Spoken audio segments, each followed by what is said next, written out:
امام الحمام الحافظ الحجة مسلم بن حجاج بن مسلم بن ورد بن كوشاد القشيري النيشابوري رحمه الله تعالى ومتعنا بعلومه وبركاته آمين. قال حدثنا عبيد الله بن عمر القواريري قال حدثنا حماد بن زيد قال حدثنا يحيى بن سعيد عن بشير بن يسار عن سهل بن أبي حثمة ورافع بن خديج أن محيصة بن مسعود وعبد الله بن سهل انطلقا قبل خيبر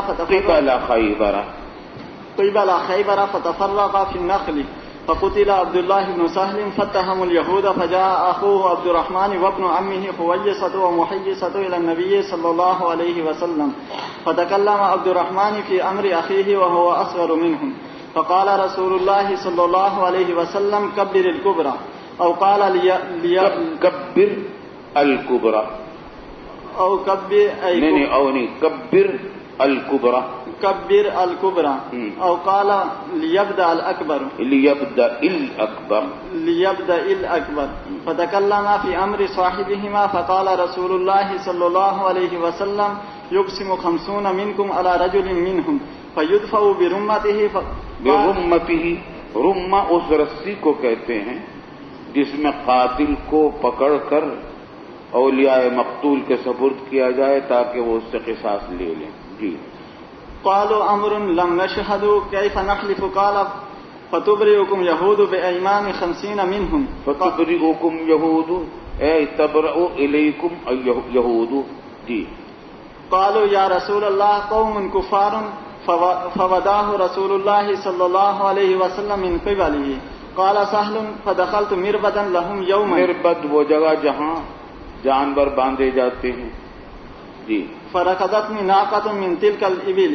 ان ناقاؤں میں سے جو 100 اونٹ دیت کے طور پر دیے تھے رسول اللہ صلی اللہ علیہ وسلم نے، ایک نے لات مار دی رکضتن برجلها. جی. قال حماد هذا أو نحوه. وبه قال حدثنا القواريري قال حدثنا بشر بن المفضل قال حدثنا يحيى بن سعيد عن بشير بن يسار عن سهل بن أبي حثمة عن النبي صلى الله عليه وسلم بنحوه وقال في حديثه فأقله رسول الله صلى الله عليه وسلم من عنده ولم يقل في حديثه فركضتني ناقة. أقله یعنی دیت ادا فرما دی. جی. وبه قال حدثنا امر الناقد قال حدثنا یہ دیت اس وجہ سے عطا فرمائی تاکہ خون حدر نہ ہو جائے. جی. واجب نہیں تھی آپ کے اوپر یہ دیت ادا کیا جائے گی، نہ بیت المال سے نہ اپنی طرف سے، تبرعاً ادا فرمائی. جی. وبه قال حدثنا امر الناقد قال حدثنا سفيان بن عيينة قال وحدثنا محمد بن المثنى قال حدثنا عبد الوهاب الثقفي جميعا عن يحيى بن سعيد عن بشير بن يسار عن سهل بن أبي حثمة بنحو حديثهم. وبه قال حدثنا عبد الله بن مسلمة بن قعنب قال حدثنا سفيان بن بلال عن يحيى بن سعيد عن بشير بن يسار أن عبد الله بن سهل بن زيد ومحيصة بن مسعود بن زيد الأنصاريين ثم من بني حارثة خرج إلى خيبر.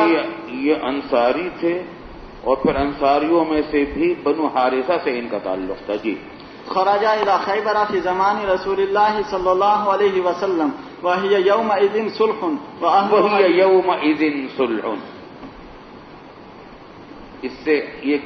اس سے کیا بات معلوم ہوئی کہ شوافع کی طرف سے جو استدلال کیا گیا ہے کہ لوث موجود تھا، اس واسطے قسمیں طلب کی اولیاء مقتول سے رسول اللہ صلی اللہ علیہ وسلم نے پہلے ان سے قسمیں طلب کی، کیونکہ دشمنی معروف تھی یہود خیبر اور انصار مدینہ کے درمیان، تو لوث موجود تھا.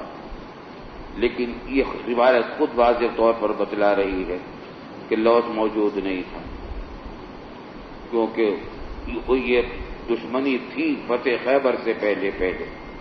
خیبر کی فتح کے بعد صلح ہو گئی تھی، بلکہ وہ یہودی کام کرتے تھے انصار مدینہ کے لیے مساقات کا اور مزارعات کا.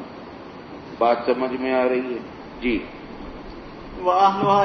دیکھیے سمجھ لیجئے یہ جو مسئلہ ہے قسامت کا، یوں تو تفصیلات اس کی بہت ہیں، لیکن خلاصے کے طور پر اتنی بات ذہن میں رہے کہ حنفیہ کے اور شوافع کے درمیان بنیادی اور بڑے اختلاف تین ہیں۔ ایک اختلاف یہی ہے کہ شوافع کہتے ہیں کہ لوث اور عدم اللوث میں کے احکام میں فرق ہے۔ امام ابو حنیفہ رحمۃ اللہ علیہ کے نزدیک لوث اور عدم اللوث میں کوئی فرق نہیں۔ تو سمجھ میں آتی بات؟ پہلا جو اختلاف ہے اس میں حنفیہ کی دلیل یہ ہے، بات سمجھ میں آتی ہے۔ اور دوسرا بڑا اختلاف یہ ہے کہ شوافع کے یہاں اولیاء مقتول سے جو مدعی ہیں قسمیں لی جاتی ہیں پہلے لوث کی صورت میں، اور عدم اللوث کی صورت میں بعد میں لی جاتی ہیں مدعا علیہم سے، نہیں بلکہ مدعین سے۔ سمجھے نہیں بات کو؟ اولیاء مقتول کون ہیں؟ مدعی ہیں۔ تو یہ مدعین سے قسمیں طلب کی جاتی ہیں، اور حنفیہ کے یہاں اولیاء مقتول سے کسی حالت میں قسمیں وصول نہیں لی جاتی، نہ لوث کی حالت میں، نہ عدم اللوث کی حالت میں، اور نہ نقول مدعا علیہم کی حالت میں، کسی حالت میں نہیں لی جاتی۔ حنفیہ کا استدلال اس قاعدہ کلیہ سے ہے جو مسلم شریف میں آپ کتاب الایمان میں پڑھ چکے ہیں، اور وہ کہ البینۃ علی المدعی، اور مزید اس کی تفصیل بیہقی کی روایت میں آئی ہے کہ البینۃ علی المدعی والیمین علی من انکر۔ یہ قاعدہ کلیہ بتلا رہا ہے کہ قسمیں جو لی جاتی ہیں مدعا علیہم سے لی جاتی ہے، مدعی سے نہیں لی جاتی۔ اور شوافع کہتے ہیں کہ مدعا علیہم سے قسمیں لی جائیں گی۔ ایک بات، ایک دلیل تو حنفیہ کی اس دوسرے مسئلے میں یہ ہے۔ دوسری دلیل آپ حضرات کو خوب تازہ معلوم ہوگی، بخاری میں کتاب الدیات باب القسامت پڑھ لی ہے نا آپ حضرات نے، اور ابو داؤد میں بھی پڑھ لی ہے۔ وہاں پر یہ بات آپ نے دیکھ لی ہوگی کہ حضور صلی اللہ علیہ وسلم نے ایک روایت میں تو بخاری نے یہ ذکر کیا کہ زمانے جاہلیت میں قسمیں صرف مدعا علیہم سے لی جاتی تھی، اہل محلہ سے لی جاتی تھی۔ اور یہاں مسلم شریف میں آپ آگر پڑھ لیں گے کہ اقرر قسامۃ علی ما کانت علیہ فی الجاہلیہ۔ اس سے کیا نتیجہ نکلے گا کہ قسمیں صرف مدعا علیہم سے لی جاتی ہیں، اور حنفیہ کا مسلک یہی ہے۔ بات سمجھ میں آتی ہے؟ ذہن میں آ رہی ہے نا بات؟ پھر یہ کہ بخاری میں ابو داؤد میں پڑھ چکے ہوں گے آپ، اور دوسری کتب سنن کے اندر یہ صراحت ہے کہ اس واقعے کے اندر بھی حضور صلی اللہ علیہ وسلم نے اولاً مطالبہ یہود خیبر سے قسموں کا کیا تھا۔ ابتدا اولاً مطالبہ انہی سے کیا تھا۔ جب یہ بات ہے تو تعارض ہوا بخاری کی روایات میں، ان مسلم کی روایت میں، اور باقی ان روایتوں میں جو بخاری اور ابو داؤد اور دوسری کتب میں آئی ہیں۔ جب تعارض ہوگا تو ترجیح کس کو ہوگی؟ ان روایات کو ہوگی جو قاعدہ کلیہ کے موافق ہیں، البینۃ علی المدعی والیمین علی من انکر، اور جو زمانہ جاہلیت کے اس قانون کے مطابق ہیں جس کو برقرار رکھا تھا رسول اللہ صلی اللہ علیہ وسلم نے۔ اس بات سے ترجیح اس کو ہوگی۔ یہ دوسرا مسئلہ بڑا اختلافی ہے، آ رہی سمجھ میں بات؟ تیسرا بڑا اختلاف حنفیہ اور شوافع کے درمیان یہ ہے کہ حنفیہ یہ کہتے ہیں کہ جب اہل محلہ قسمیں کھا لیں گے، 50 قسمیں پوری ہو جائیں گی، تب ان کے اوپر دیت واجب ہو جائے گی، دعوت قتل عمد کا ہو یا خطا وغیرہ کا، دیت واجب ہوگی۔ اور شوافع کے یہاں یہ ہے کہ جب قسم کھا لیتے ہیں تو وہ بری ہو جاتے ہیں۔ شوافع کہتے ہیں کہ آپ جو دیت اور قسامت قسموں کو دونوں کو جمع کر رہے ہیں، پھر اس میں قسم کھانے کا فائدہ کیا ہوا؟ مدعا علیہ جو قسم کھاتا ہے وہ اس وجہ سے کھاتا ہے کہ قسم کھائے گا تو دعویٰ ختم ہو جائے گا مدعی کا، جب بینہ نہیں ہے مدعی کے پاس۔ یہاں فائدہ کچھ بھی نہ ہوا قسم کھانے سے، کیونکہ آپ دیت بھی واجب کر رہے ہیں۔ تو جواب یہ کہ فائدہ ہوا، وہ یہ کہ قصاص سے بری ہو گئے وہ، اور حبس سے بری ہو گئے۔ اگر قسمیں نہ کھاتے تو ان کو قید کیا جاتا، الی ان یموتوا او یقروا بالقتل او یخبروا بالقاتل۔ حبس سے بچ گئے، قصاص سے بچ گئے. رہ گئی دیت اس وجہ سے واجب کی گئی ہے کہ یہ ان کی غفلت کا نتیجہ ہے. انہوں نے اپنے محلے میں، اپنے مقبوض زمین میں، اپنے محلے کے اندر، اپنے مملوک میں یا مقبوض میں ایک قتل بھی ہو گیا اور انہیں کوئی خبر نہ لی، مغفل پڑے رہے، تو سب پکڑے جائیں گے. اس قانون کا تقاضا یہ کہ خدا نہ خواستہ دارالعلوم کے اندر یہ واقعہ پیش آئے تو سب پکڑے جائیں گے. تمہاری کیونکہ تخصیص اہل محلہ سے ہے. ایسے مغفل ہو کر سو گئے کہ قتل بھی ہو گیا اور ان کو کچھ خبر نہ ہوئی. تو یہ ایسا ہی ہے جیسے کہ قتل خطا ہو جایا کرتا ہے کہ آدمی قتل کا ارادہ نہیں کرتا لیکن اتفاقاً قتل ہو گیا تو اس کا مواخذہ اس سے ہوتا ہے. ایک بات. اور دوسری بات وہی ہے کہ جاہلی بخاری میں ہے کہ نہیں بلکہ مصنف ابن ابی شیبہ میں ہے. مصنف ابن ابی شیبہ میں ہے کہ زمانہ جاہلیت میں دیت اور قسامت دونوں کو جمع کیا جاتا تھا. اور مسلم کی روایت ہے کہ اقر القسامت علی ما کانت علیہ فی الجاہلیہ. ذہن میں آ رہی ہے بات؟ تو اس سے کیا بات معلوم ہوئی کہ دیت اور قسامت دونوں جمع ہو سکتی ہیں. دوسری دلیل فاروق اعظم کا فیصلہ ہے واقعہ پر جو انہوں نے کیا تھا. اس میں بھی انہوں نے قسم اور دیت کو جمع کیا تھا. اس وجہ سے حنفیہ کہتے ہیں کہ قسم کے باوجود دیت آئے گی. چلیے پڑھتے چلے جاؤ قسم. فتفرقا لحاجتهما فقتل عبد الله بن سهل فوجد في شربة مقتولا فوجد في شربة. شربہ وہ گڑھا جو درخت کے گرد بنایا جاتا ہے تاکہ اس کے اندر پانی جمع ہو سکے. جی. فدفنه صاحبه ثم اقبل الى المدينة فمشى اخو المقتول عبد الرحمن بن سهل ومحيصة وحويصة فذكروا لرسول الله صلى الله عليه وسلم شأن عبد الله وحيث قتل. فزعم بشير وهو يحدث عن من أدرك من أصحاب رسول الله صلى الله عليه وسلم أنه قال لهم تحلفون 50 يمينا وتستحقون قاتلكم أو صاحبكم. حنفیہ کی طرف سے تحلفون 50 یمینا کا جو ذکر ہے اس کا ایک جواب یہ دیا گیا ہے کہ یہ بطور استفہام تعجیز کے ہے، استفہام انکاری کے ہے. جی. قالوا يا رسول الله ما شهدنا ولا حضرنا فزعم أنه قال فتبرئكم يهود ب50. فقالوا يا رسول الله كيف نقبل أيمان قوم كفار. فزعم بشير أن رسول الله صلى الله عليه وسلم أقلهم من عنده.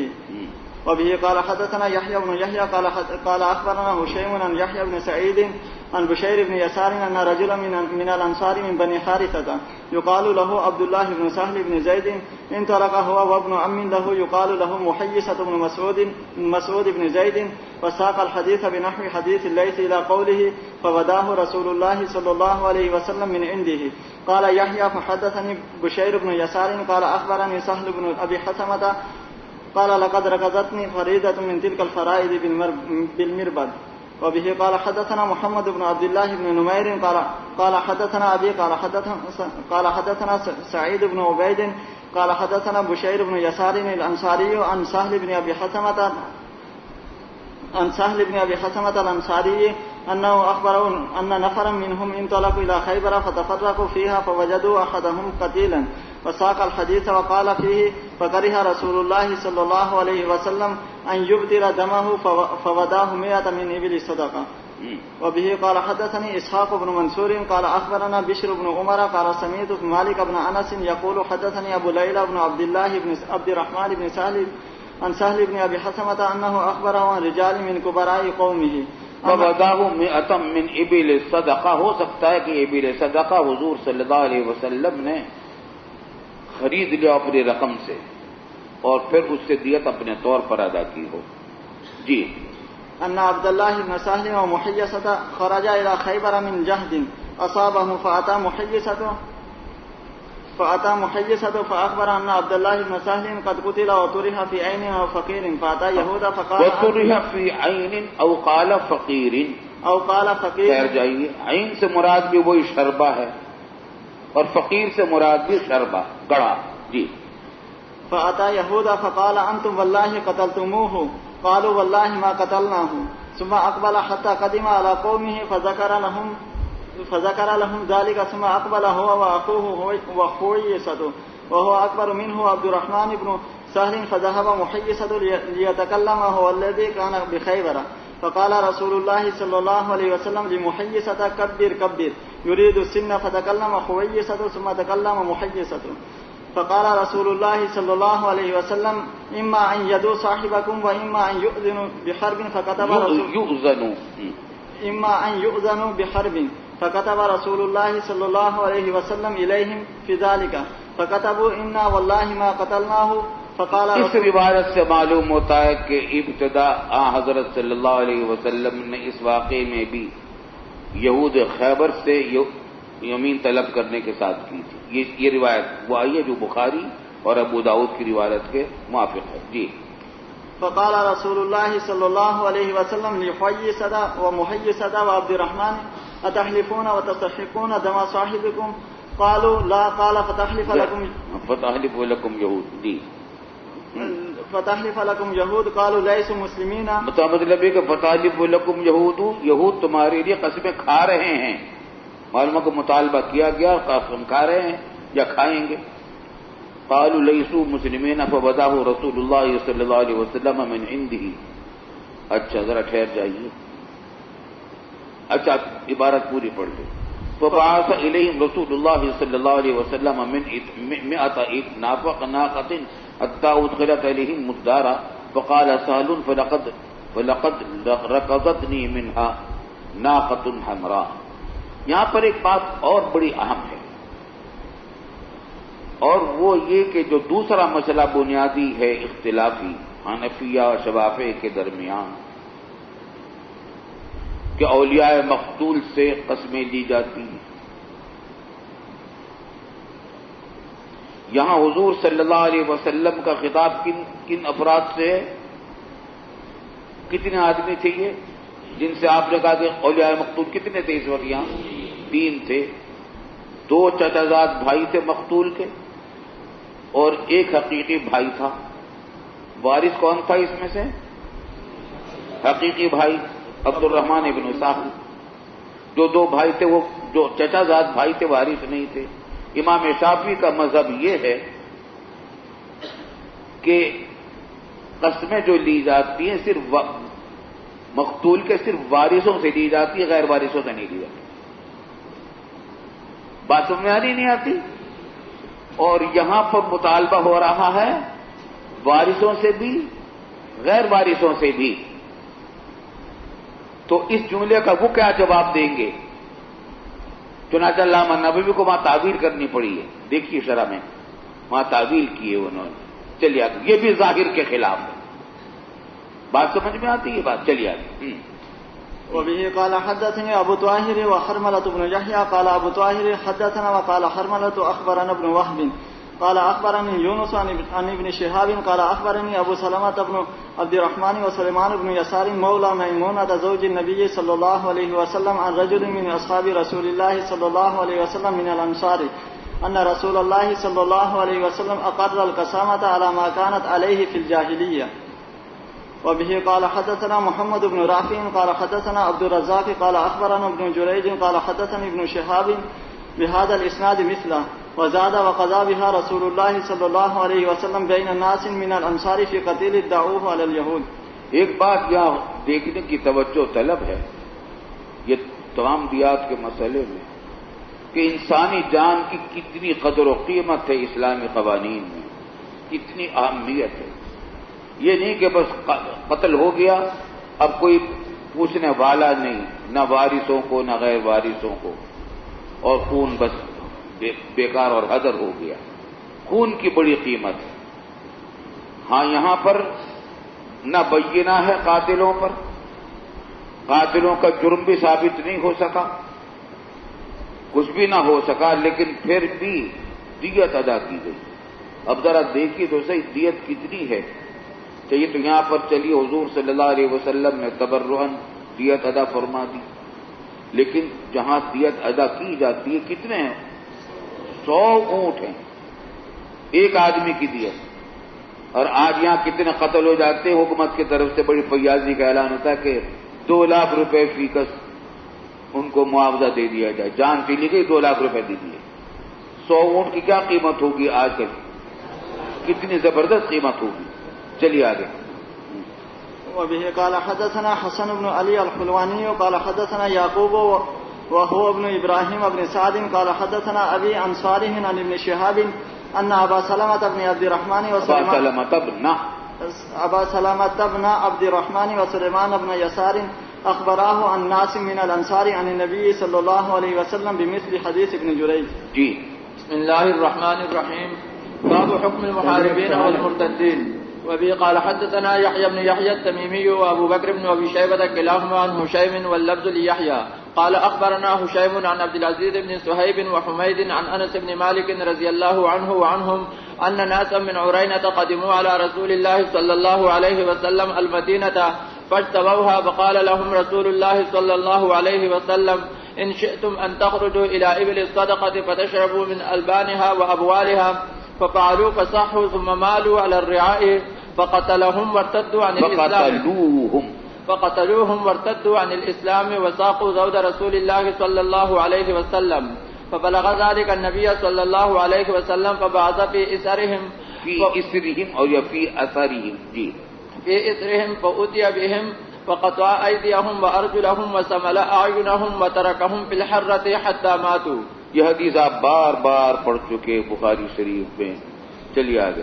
وبه قال اس کے اندر بہت سارے مسائل بھی پڑھ چکے. کتنے مسائل ہیں؟ بہت سارے مسائل ہیں، نہیں ہیں، سب پڑھ چکے ہیں. چلیے آگے. وبه قال حدثنا ابو جعفر محمد بن الصباح وابو بكر بن ابي شيبة واللفظ لابي بكر قال حدثنا ابن علية عن حجاج بن ابي عثمان قال حدثني ابو رجاء مولى ابي قلابة عن ابي قلابة. ابو قلابہ کو یہاں یاد رکھیے.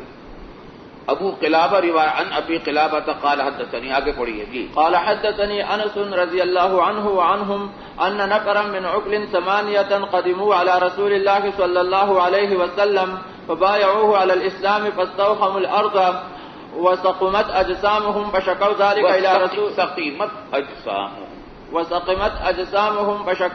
الى رسول الله صلى الله عليه وسلم فقال الا تخرجون مع راعينا في ابله فتصيبونا من ابوالها والبانها فقالوا بلى فخرجوا فشربوا من ابوالها والبانها فصحوا فقتلوا الراعي وطردوا الابل فبلغ ذلك رسول الله صلى الله عليه وسلم فبعث في آثارهم فأدركوا فجيء بهم فأمر بهم فقطعت أيديهم وأرجلهم وسمر أعينهم ثم نبذوا في الشمس حتى ماتوا. وقال ابن الصباح في روايته وطردوا النعم قال وسمرت أعينهم.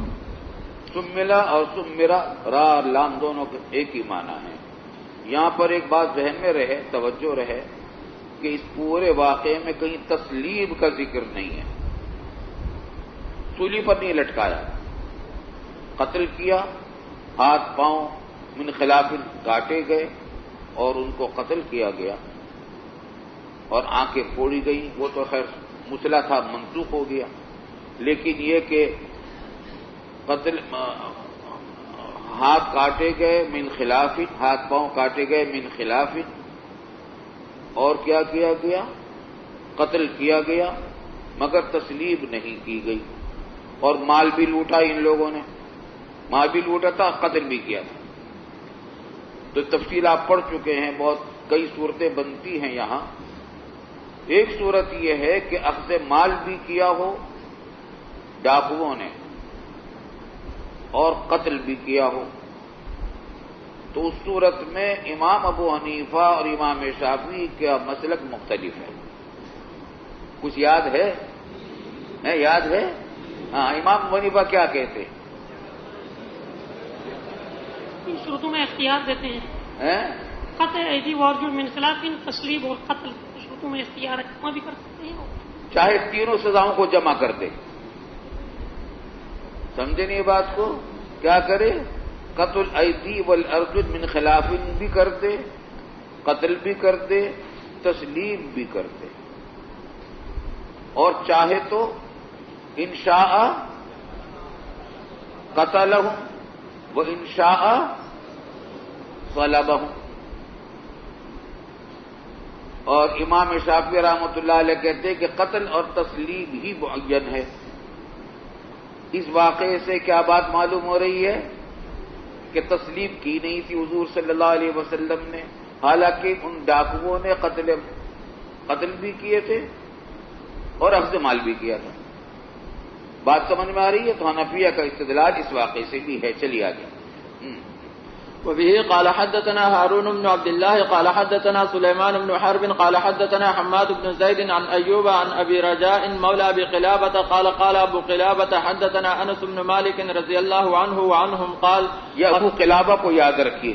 جی آگے۔ جی قدم على رسول الله صلى الله عليه وسلم قوم من عقل أو قال عرينة فاجتووا المدينة فأمر لهم رسول الله صلى الله عليه وسلم بلقاح وأمرهم أن يشربوا من أبوالها وألبانها بمعنى حديث حجاج بن أبي عثمان وقال وسمرت أعينهم وألقوا في الحرة يستسقون فلا يسقون وسمرت أعينهم وألقوا في الحرة يستسقون فلا يسقون جی وبه قال حدثنا محمد، اس واقعے کو توجہ سے دیکھیے آگے جو آ رہا ہے۔ جی وبه قال حدثنا محمد بن المثنى قال حدثنا معاذ بن معاذ قال وحدثنا احمد بن عثمان النوفلي قال حدثنا ازهر السمان قال حدثنا مالك قال حدثنا ابن عون قال حدثنا ابو رجاء مولى ابي قلابة عن ابي قلابة قال كنت جالسا خلف ابو قلابہ کہہ رہے ہیں کہ كنت جالسا، جی كنت جالسا خلف عمر بن عبد العزيز فقال للناس ما تقولون في القسامة فقال عنبسة قد حدثنا۔ میں عمر بن عبد العزیز کے پیچھے بیٹھا ہوا تھا، یہ واقعہ ان کی خلافت کے دور کا، تو انہوں نے حاضرین سے سوال کیا کہ ما تقولون فی القسامة، جی فقال عنبسة قد حدثنا أنس بن مالك كذا وكذا فقلت إياي حدث أنس قدم على النبي صلى الله عليه وسلم قوم وساق الحديث بنحو حديث أيوب وحجاج قال أبو قلابة فلما فرغت قال عنبسة سبحان الله قال أبو قلابة فقلت أتتهمني يا عنبسة قال لا هكذا حدثنا أنس لا قال لا هكذا حدثنا لن تزالوا بخير يا اهل الشام ما دام فيكم هذا او مثل هذا۔ یہ عبارت جو ہے آپ نے پڑھی، کچھ سمجھ میں آئی؟ نہیں آئی؟ آئے گی بھی نہیں، اس لیے کہ ابہام بہت زیادہ ہے اس روایت، بہت زیادہ ابہام ہے۔ اس ابہام کو دور کیا ہے کون سی روایت نے؟ بخاری میں یہ واقعہ تفصیل سے آیا ہے، باب القسامت کے اندر آیا، پڑھا ہی نہیں پڑھا؟ واقعہ وہ ہے، خلاصہ یہ ہے، ابہام کی وجہ سے یہاں سمجھنا مشکل ہے، وہاں جو بات آ گئی اس سے بات واضح ہے، حاصل اس کا یہ ہے کہ درس کو ملاتے جائیے کہ عمر بن عبد العزیز نے لوگوں سے پوچھا کہ ما تقولون فی القسامہ، تم قسامت کے بارے میں کیا کہتے ہو؟ اور پوچھنے کا مقصد یہ تھا کہ قسامت کی وجہ سے، قسامت کی بنیاد پر قصاص واجب ہو سکتا ہے یا نہیں، قصاص ثابت ہو سکتا ہے یا نہیں۔ یہ مسئلہ آپ قسامت میں پڑھ چکے ہیں کہ لوث کی صورت میں جب اولیاء مقتول کا دعویٰ قتل عمد کا ہو تو امام مالک اور امام احمد رحمۃ اللہ علیہما کے نزدیک جب اولیاء مقتول قسمیں کھا لیتے ہیں تو قصاص واجب ہو جاتا ہے۔ بات سمجھ میں آ رہی نہیں آ رہی؟ کیا ہو رہا ہے کہ قسمیں کھانے سے قصاص واجب ہو رہا ہے، بینہ کے بغیر، گواہی کے بغیر۔ یہ امام شافعی نہیں بلکہ امام مالک اور امام احمد بن حنبل فرماتے ہیں کہ قصاص واجب ہو جائے گا قسمیں کھانے کی وجہ سے۔ وہی سوال کیا عمر بن عبد العزیز نے کہ تم قسامت کے بارے میں کیا کہتے ہو؟ تو بعض حاضرین نے کہا، جو بخاری میں اب روایت وہ یہاں مذکور نہیں ہے، کہ القسامت القبض بها حق، قسامت سے قبض کا ثابت ہونا حق ہے۔ فقال عنبسہ، قد حدثنا انس بن مالک کذا و کذا،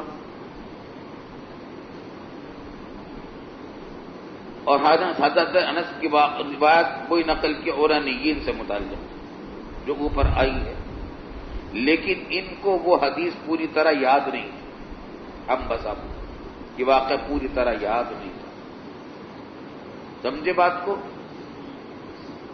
اور ان کو صرف اتنا یاد رہ گیا کہ ان اورانیین نے صرف اخذ مال کیا تھا، سرقہ کیا تھا، جس کی وجہ سے ان کو قتل کیا گیا اور قتل ایدی والارجل من خلاف کی گئی۔ تو تائید میں ان لوگوں کے یہ تو ابسا نے تائید میں کہا کہ معلوم ہوا کہ قسموں کی بنیاد پر قصاص واجب ہو سکتا ہے، یعنی صرف سرقے کی وجہ سے قصاص واجب ہو سکتا ہے۔ ابو قلابہ نے اصل میں یوں کہا تھا، تفصیل میں بخاری میں ہے یہاں نہیں ہے، کہ جب اب عمر بن عبدالعزیز نے سوال کیا قسامت سے قصاص کے واجب ہونے نہ ہونے کا، اور بعض حاضرین نے کہا کہ واجب ہو جاتا ہے، تو ابو قلابہ نے کہا کہ واجب نہیں ہوگا، کیونکہ رسول اللہ صلی اللہ علیہ وسلم نے کبھی سزائے موت جو دی ہے وہ صرف 3 وجہ سے دی ہے: ارتداد، یا قتل النفس بالنفس قصاص، یا زنا مال احسان، اور کسی وجہ سے سزائے موت نہیں دی۔ اور یہاں پر قتل کسی متعین شخص پر بینہ سے ثابت نہیں ہوا۔ اب جو اگر آپ قتل عمد کی سزا دیں گے تو وہ ان 3 جرائم کے علاوہ کس بات کی ہوگی؟ تقصیر کی ہوگی، تو وہ تو جائز نہیں ہے۔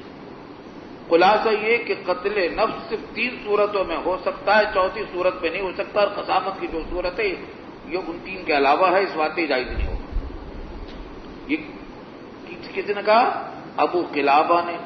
ابسا نے اس کے جواب میں کہا کہ انس نے مجھے حدیث یہ سنائی ہے، ہمیں حدیث یہ سنائی ہے، اور اس واقعے کو ابسا نے پوری طرح یاد نہیں رکھا تھا، ان کو صرف اتنا یاد رہ گیا تھا کہ ان اورانیین نے صرف اخذ مال کیا تھا، جس کی بنا پر رسول اللہ صلی اللہ علیہ وسلم نے ان کو قتل کیا۔ تو انہوں نے دعوے میں یہ ثابت کرنے کی کوشش کی کہ معلوم ہوا کہ سرقے کی بنیاد پر بھی قتل کیا جا سکتا ہے، اور وہ جو آپ کہہ رہے ہیں کہ صرف 3 صورتوں میں قتل کیا جا سکتا ہے، 3 صورتوں کے علاوہ بھی قتل کیا جائے گا، قصاص واجب ہو جائے گا۔ بات سمجھ میں آتی ہے؟ ابو قلابہ نے کہا کہ اب آگے پڑھ لیجیے۔ فقال، تو انبسا نے کہا کہ قد حدثنا انس بن مالک کذا و کذا فقلت ایاج حدث انس۔ ابو قلابہ نے کہا کہ انس نے مجھے خود سنائی تھی یہ حدیث، اور میں نے جو کہا تھا کہ ابو قلابہ کو یاد رکھیے، جو پورا واقعہ ابو قلابہ نے اوپر ذکر کیا تفصیل سے۔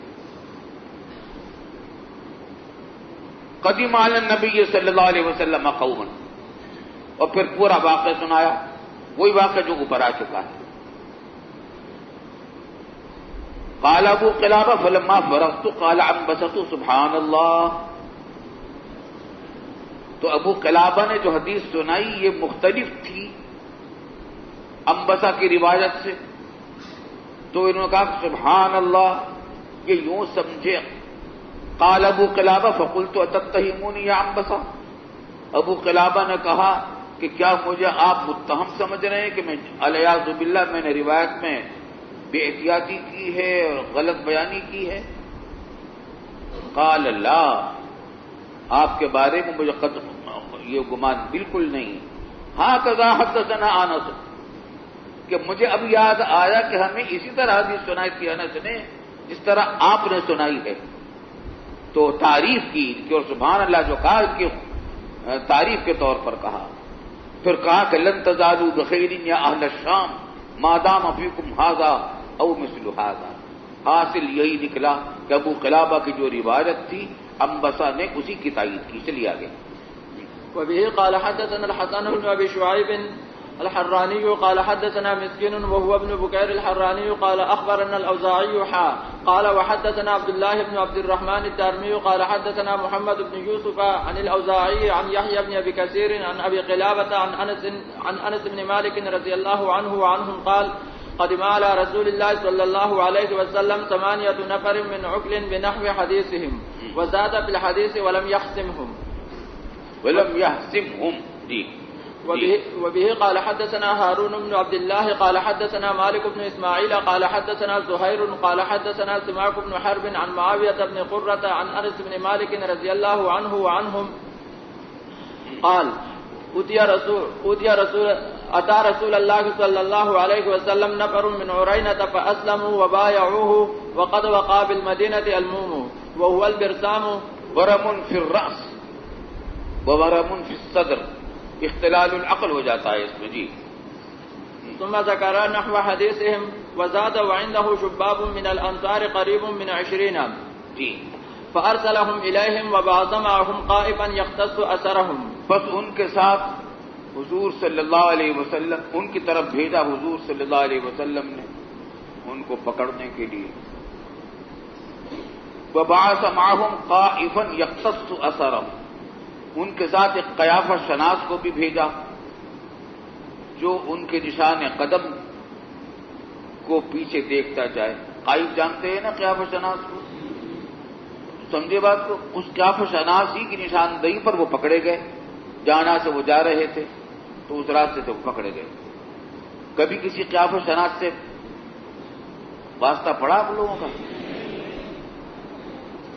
ہمارا واسطہ پڑا لیکن تم کہو کہ قصہ سناؤ وقت ہے نہیں. مگر عجیب و غریب واقعہ ہے.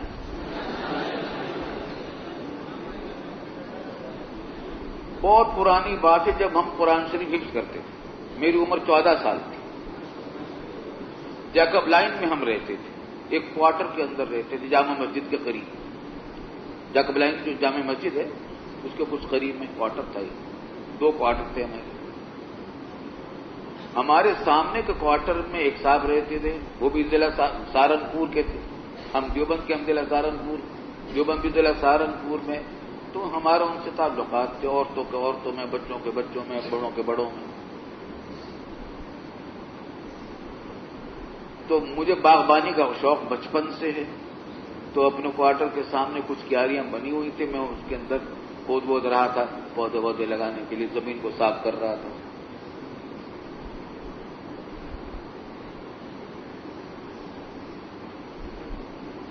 تو یہ ہوا کہ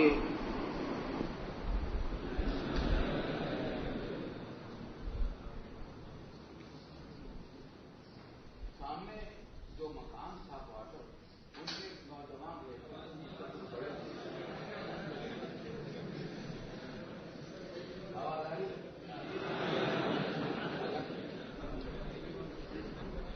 وہ والد صاحب رحمۃ اللہ علیہ سے قلم لے گئے تھے. اس زمانے میں قلم بڑی قیمتی چیز ہوتی تھی.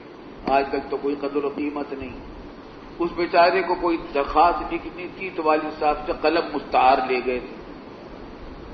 پارکر قلم تھا, مجھے اب تک اس کی شکل بھی یاد ہے. تو وہ قلم لے کر گئے ہوئے تھے. تو میں نے دیکھا کہ وہ گھروں کا بند تھا اور میں یہ کام کر رہا تھا. میرے ساتھ میرے ایک دوست تھے نجیب الحق صدیقی. خیر, عبداللہ نجیب کے والد, یہ ہمارے بچپن کے دوست ہیں. ان کا گھر بھی قریب تھا جو میرے ساتھ تھے. تو کچھ لوگ آ کر کھڑے ہو گئے. 3 آدمی سامنے اجنبی سے. مجھے تعجب کہ کیوں کھڑے ہوئے ہیں, کون ہیں, کیا بات ہے, کیوں آئے ہیں. پھر والد صاحب نے مجھ سے کہا کہ بھائی قلم لے آؤ جا کر ان سے. میں نے جا کر دروازے پر دستک دی تو وہاں سے کوئی جواب نہ آیا. میں واپس آ گیا, والد صاحب کو بتایا کہ جواب نہیں آ رہا. تھوڑی سی دیر گزری تھی کہ شور مچ گیا, ڈاکہ پڑ گیا, ڈاکہ پڑ گیا, ڈاکہ پڑ گیا. برابر کے ایک کوارٹر والوں نے یہ شور کیا اور دروازے کو پتہ نہیں کس طریقے سے کھولا اور گھر میں داخل ہوئے. جا کر جو ہم نے دیکھا تو وہ جو نوجوان قلم لے کر گئے تھے وہ چارپائی سے بندھے ہوئے پڑے تھے اور منہ میں ان کے زنانہ دوپٹہ ایسا ٹھوسا گیا تھا کہ منہ ہل نہیں سکتا تھا وہ تھا. اور گھر میں اس کے علاوہ کوئی نہیں تھا. اور ڈاکو آ کر پچھلی پچھلی دیوار سے ٹاپ کر اندر داخل ہوئے تھے. دروازہ کھول کر پھر سارا سامان لے گئے. ان کی بہن کی شادی ہونے والی تھی, جہیز کا سامان تھا کئی بکسوں میں, تو اٹھا کر لے گئے. یہ واقعہ 3-4 بجے کا شام تھی, دوپہر سپہر کا. اب وہ جو 3 آدمی تھے وہ غائب ہو گئے. اب تو خیر ہم نے جلدی سے اس کو کھولا, ان صاحب کو ان سے پوچھا کیا قصہ ہے کہ 3 آدمی آئے تو ان میں سے ایک آدمی نے میری کنپٹی پر گولی رکھی, پستول رکھی اور کہا کہ بولنا مت, خاموش رہنا, اور بتاؤ سامان کہاں کہاں. وہ کوارٹر ہی چھوٹا سا تھا, وہ بکسے رکھے ہوئے تھے. تو کہتے وہ حکم دیتا رہا. ان کے جو 2 ساتھی تھے وہ سامان لے کر لے جاتے رہے اور پھر مجھے بندہ چھوڑ کر یہاں سے چلے گئے. ہم نے جب کچا صحن تھا, میں نے کہا کہ دیکھو یہ جو پاؤں کے نشان پڑے ہوئے ہیں ان کو محفوظ کر دو, ان کو کوئی بڑا برتن لا کے رکھ دو تاکہ کوئی مٹی سے دب نہ جائے پاؤں کے نشانات. چنانچہ وہ پاؤں کے نشانات ہم نے محفوظ کر لیے. یہ بڑا کام ہوا. اور پھر پولیس کو اطلاع ہوئی. اس زمانے میں پولیس بھی اتنی ناکارہ نہیں تھی, ایسی ناکارہ بالکل.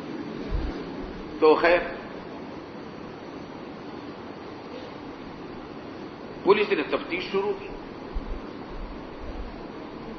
اور اس کو جس کو پکڑا تھا, ایک برابر میں چائے کی ایک دکان تھی تھوڑی دیر فاصلے پر, وہاں اکثر لوگ دوسرے لوگ بھی چائے پیا کرتے تھے. آ کر پولیس نے اپنے سادہ کپڑوں میں وہ آئی تھی اور اس کو اپنے ساتھ لے گئی اور کہا تم بھی چائے پیو, ہم بھی پیتے ہیں, اور نظر رکھو یہاں کون آتا ہے, جس کو تم پہچانو ہمیں بتانا.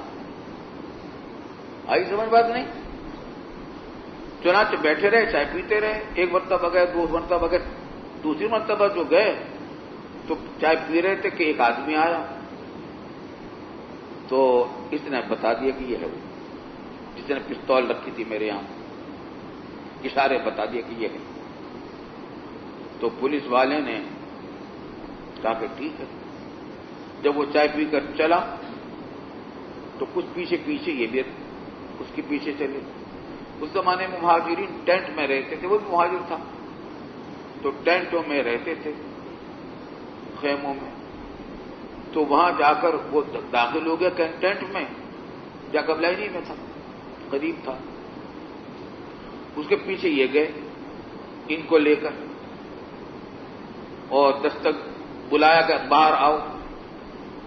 وہ باہر آیا تو کہا کہ تم ہمارے ساتھ چلو, ہم تمہیں بلانے کے لیے آئے ہیں. وہ سمجھ گیا کہ یہ پولیس کے لوگ ہیں. انہوں نے کہا کہ اچھا میں ابھی آتا ہوں. وہ اندر گیا اور واپس آیا تو کہا کہ نہیں, وہی جوتا پہن کے آؤ جو تم ابھی پہن رکھا تھا تم.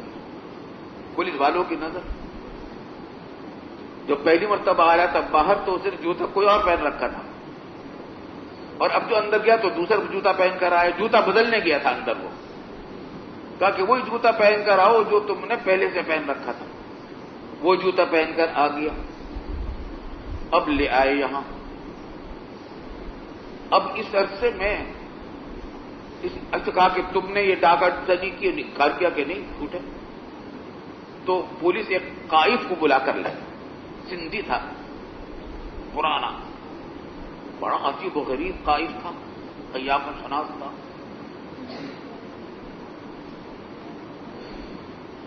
اس کو لا کر نقشے پات اس کو الگ رکھا, ڈاکو کو. اس کو خبر نہیں ہونے دی کہ ہم نے کوئی قائف بلا رکھا ہے. قائف کو بلایا.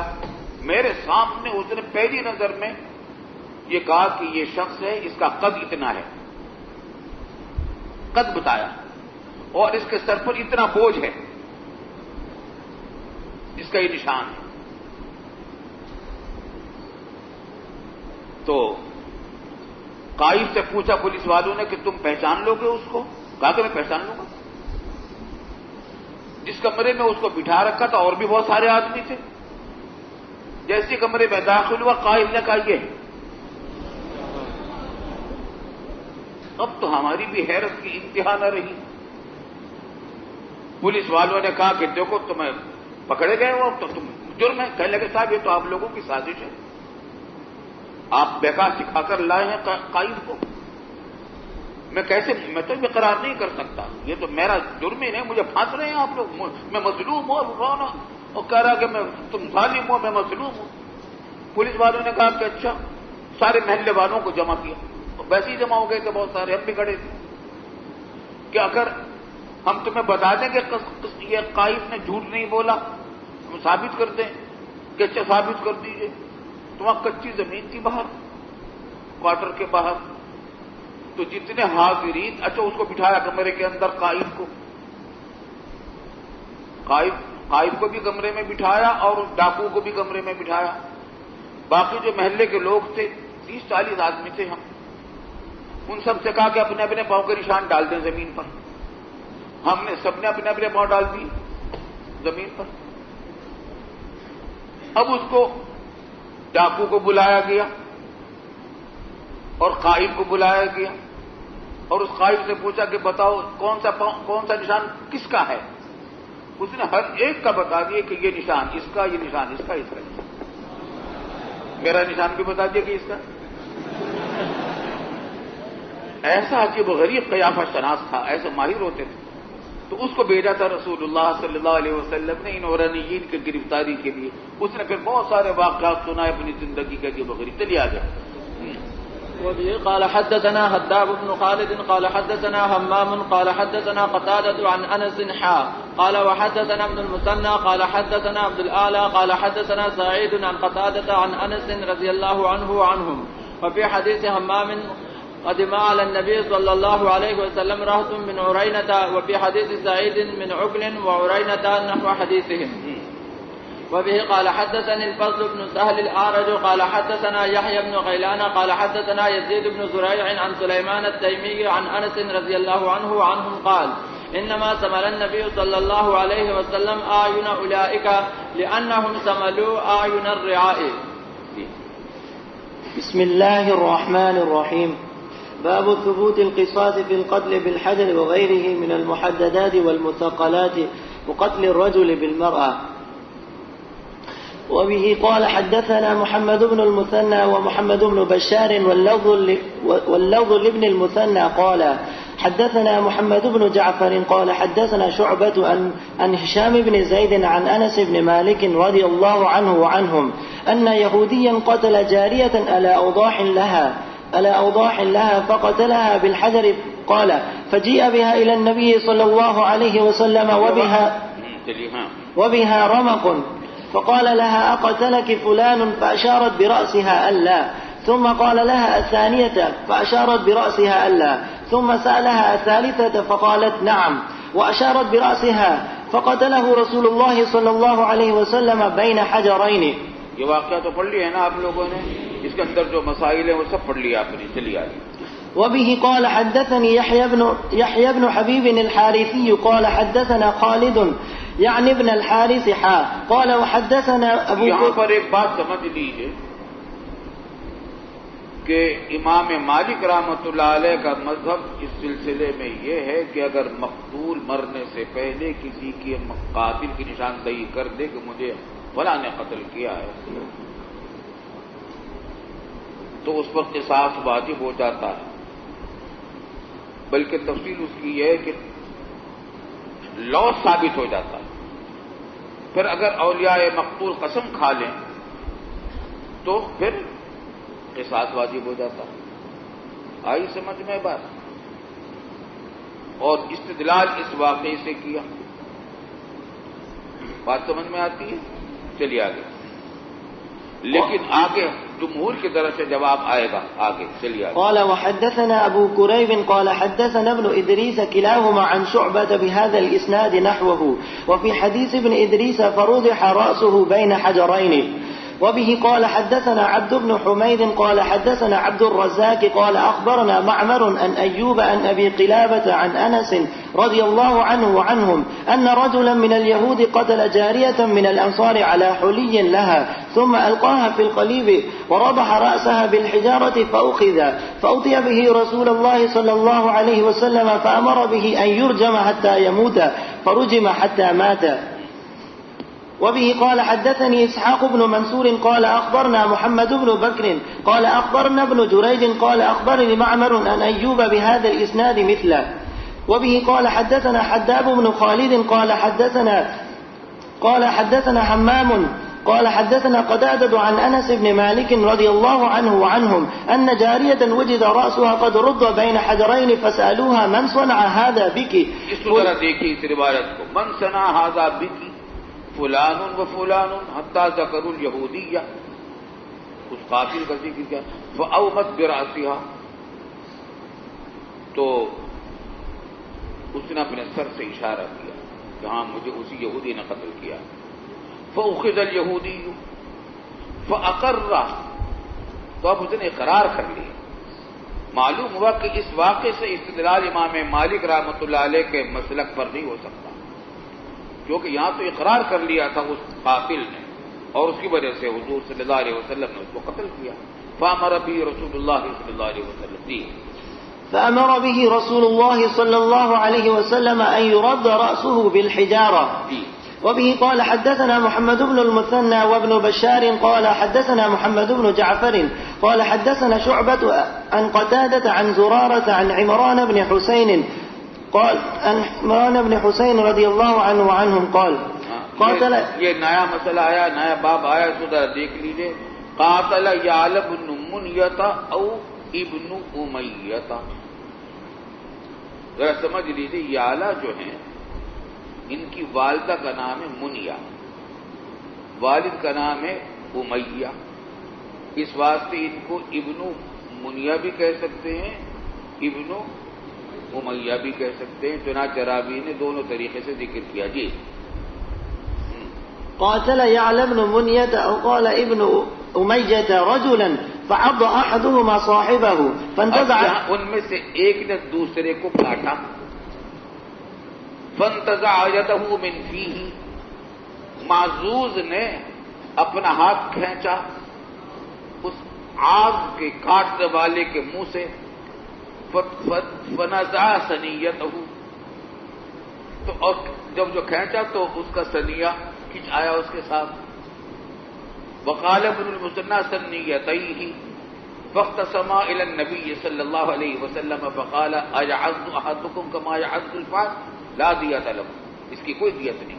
اس سے معلوم ہوا کہ جو حملہ آور ہو, دفاع میں اگر کوئی شخص جس پر حملہ کیا گیا وہ کارروائی کرے اور اس کی وجہ سے حملہ آور کو کوئی عزم طلب ہو جائے, جان طلب ہو جائے, تو وہ حد ہے. جی, وبه قال حدثنا, اس میں سے یہ پتہ نہیں چلتا کہ کس نے کاٹا تھا, آگ کون تھا, معزوز کون تھا. آگے ذرا دیکھیے. وبه قال حدثنا محمد بن المثنى وابن بشار قال حدثنا محمد بن جعفر قال حدثنا شعبة عن قتادة عن عطاء عن أبي يعلى أن يعلى رضي الله عنه وعنهم عن النبي صلى الله عليه وسلم بمثله. وبه قال حدثنا أبو غسان وبه قال حدثني أبو غسان المسماعي قال حدثنا معاذ يعني ابن حشام قال حدثني أبي عن قتادة عن زرارة بن أوفى عن عمران بن حسين أن رجلا عض ذراع رجل فجذبه فسقطت ثنيته فرفع إلى النبي صلى الله عليه وسلم فأبطله وقال أردت أن تأكل لحمه. وبه قال حدثني أبو غسان المسماعي قال حدثنا معاذ قال حدثني أبي عن قتادة عن بديل أن عطاء بن أبي رباح عن صفوان بن يعلى أن أجيرا ليعلى بن منية عض رجل ذراعه فجذب. اس کو ذرا دیکھ, ابھی تک تو یہ پتہ نہیں چل رہا تھا کہ کس نے کاٹا تھا, اور اتنی بات چلی تھی کہ یعلا نے یہ بات کہی کہ ایک آدمی نے دوسرے آدمی کو کاٹ لیا تھا. کاٹنے والا کون تھا، کس کو کاٹا گیا، یہ معلوم نہیں ہوتا تھا. آئی سمجھ میں بات؟ اور اگلی روایت میں ہے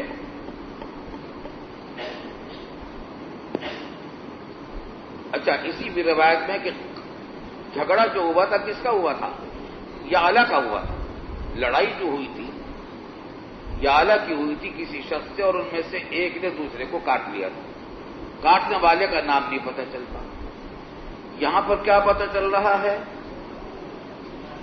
کہ لڑائی جو ہو رہی تھی وہ اجیرن لیعلا کی تھی، یعلا کے اجیر کی لڑائی تھی. اس کے ظاہر سے یہ معلوم ہوتا ہے کہ لڑائی یعلا کی نہیں ہوئی تھی بلکہ اجیر یعلا کی ہوئی تھی. یہ سوال تعارف معلوم ہوتا ہے نہیں ہوتا؟ اس کا کہیں آیا اور کہیں آئی ہے روایت اس طرح؟ اب سمجھ لیجیے، مزیدار بات ہے. سمجھ میں آ رہی بات؟ علامہ نووی نے اس کا ایک جواب دینے کی کوشش کی مگر وہ بنتا نہیں جواب صحیح. واضح جواب روایت نسائی سے نکلتا ہے. نسائی میں روایت ہے کہ یعلا بن امیہ التمیمی نے کاٹا تھا. آئی سمجھ میں بات؟ بلکہ بات سمجھ آ رہی ہے؟ یعلا بن تمیمی کا جھگڑا ہوا تھا ایک شخص سے. حاصل یہ نکلتا ہے اس روایت کو سامنے رکھ کر کہ جھگڑا یعلا کا ہوا تھا اپنے اجیر سے. آئی سمجھ بات نہیں؟ تو وہ روایتیں دونوں درست ہو گئی. اوپر کی روایت میں کہ جھگڑا ہوا تھا یعلا کا، اس روایت میں کہ جھگڑا ہوا تھا اجیر کا. لیکن دونوں کو ملا کر پتہ چلتا ہے کیا کہ جھگڑا ہوا تھا یعلا کا اور اس کے اجیر کا. پتہ نہیں چل رہا تھا کہ کاٹا کس نے. آئی سمجھ میں بات؟ روایت نسائی کو سامنے رکھ کر جو بات سامنے آتی ہے وہ یہ کہ یعلا نے کاٹا تھا، اور راوی خود یعلا ہیں. اس واسطے نام نہیں لیا انہوں نے کاٹنے والے کا اور نہ اس کا جس کو کاٹا گیا تھا. بس یہ بتایا کہ جھگڑا ہو گیا تھا، ان میں سے ایک نے دوسرے کو کاٹ دیا. چلیے آگے. عض رجل ذراعه فجذبها فسقطت ثنيته فرفع إلى النبي صلى الله عليه وسلم فأبطلها وقال أردت أن تقضمها كما يقضم الفحل. وبه قال حدثنا أحمد بن عثمان النوفلي قال حدثنا قريش بن أنس عن ابن عون عن ابن سيرين عن عمران بن حسين رضي الله عنه وعنهم أن رجلا عض يد رجل فانتزع يده فسقطت ثنيته أو ثناياه فاستعدى رسول الله صلى الله عليه وسلم. کیا یعنی فریاد کی رسول اللہ صلی اللہ علیہ وسلم عدوان کا بدلہ طلب کیا، ظلم کا بدلہ طلب کیا، استعداء. جی. فقال رسول الله صلى الله عليه وسلم ما تأمرني أن آمره أن يدع يده في فيك تقضمها. تو کیا تو یہ میں کہنا چاہتا ہے مجھ سے کہ میں اس کو حکم دوں کہ وہ تیرے منہ میں اپنا ہاتھ دے دے اور تو اس کو کاٹ لے؟ تقضمها كما يقضم الفحل ادفع يدك حتى يعضها ثم انتزعها. تو دیکھ کر کے دیکھ تو ایسا ہی کہ اپنا ہاتھ اس کے منہ میں دے اور پھر کھینچ لے. چلے آگے. بطور تحدید کے اور بطور توبیخ کا فرمایا. جی. وبه قال حدثنا شيبان بن فروخ قال حدثنا همام قال حدثنا عطاء عن صفوان بن يعلى بن منية عن أبيه رضي الله عنه وعنهم قال أتى النبي صلى الله عليه وسلم رجل وقد عض يد رجل فانتزع يده فسقطت ثنيتاه يعني الذي عضه. قال فأبطلها النبي صلى الله عليه وسلم وقال أردت أن تقضمه كما يقضم الفحل. چنانچہ ائمہ اربعہ کا اتفاق ہے کہ الصائل علی نفس الانسان اگر اپنے دفاع میں کبھی کارروائی کرتا ہے تو اور اس میں کوئی حملہ آور کو نقصان پہنچے تو بہتر ہے. جی. وبه قال حدثنا أبو بكر بن أبي شيبة قال حدثنا أبو أسامة قال أخبرنا ابن جريج قال أخبرني عطاء قال أخبرني صفوان بن يعلى بن أمية عن أبيه رضي الله عنه وعنهم قال غزوت مع النبي صلى الله عليه وسلم غزوة تبوك وكان يعلى يقول تلك الغزوة أوثق عملي عندي. فقال عطاء قال صفوان قال يعلى كان لي أجير فقاتل إنسانا فعض أحدهما يد الآخر. قال لقد أخبرني صفوان أيهما عض الآخر. ابھی کہہ رہے ہیں کہ مجھے صفوان نے بتایا تھا کہ ان میں سے جن کا جھگڑا ہوا تھا دو کا کس نے کاٹا تھا. فانتزع المعضوض يده من في العاض فانتزع إحدى ثنيتيه فأتي النبي صلى الله عليه وسلم فأهدر ثنيته. صفوان کو بتایا تھا لیکن صفوان نے اپنے شاگردوں کو نہیں بتلایا، یا تو بھول گئے تھے یا اس وجہ سے نہیں بتلایا کہ دوسرے کا عیب ظاہر نہ کرے. چلیے آگے. وبه قال حدثناه عمرو بن زرارة. ہمیں بتانا پڑ گیا مجبور ہے کیونکہ روایتوں میں تعارض ہو رہا تھا کہ جھگڑا یالا کا ہوا تھا یا اجیر کا ہوا تھا. دونوں کو روایت نسائی سے پتہ چلا کہ دونوں کا ہوا تھا. جی مگر روایت نسائی میں صراحت نہیں کہ کاٹا تھا، بلکہ صراحت اتنی بات کی ہے کہ یالا تمیمی ہے اور دوسرا تمیمی نہیں تھا. دوسری روایت سے معلوم ہوتا ہے کہ تمیمی نے کاٹا تھا. چلیے آگے. وبه قال حدثناه عمرو بن زرارة قال أخبرنا إسماعيل بن إبراهيم قال أخبرنا ابن جريج بهذا الإسناد نحوه.